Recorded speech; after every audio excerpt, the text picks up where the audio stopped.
দেখেছেন এই মন্দির শীর্ষে ভগবান বিষ্ণুর অষ্টধাতুর নীল চক্র স্থাপন করা হয়েছে।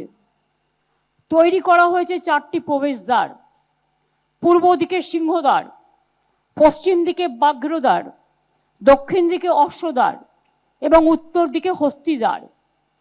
এতে বিমান, গর্ভগৃহ, জগমোহন, নাটমন্দির, ভোজমণ্ডপ, গোপুরম এবং অন্যান্য প্রয়োজনীয় মন্দির সবই তৈরি করা হয়েছে। চৈতন্য দ্বারও তৈরি করা হয়েছে।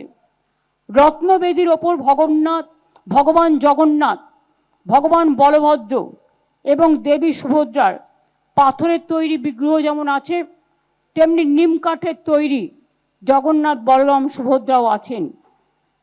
দারুমূর্তি প্রতিদিন সেদিকে পূজিত হবে। মন্দির চত্বরকে কেন্দ্র করে প্রায় 500-র বেশি গাছ লাগানো হয়েছে।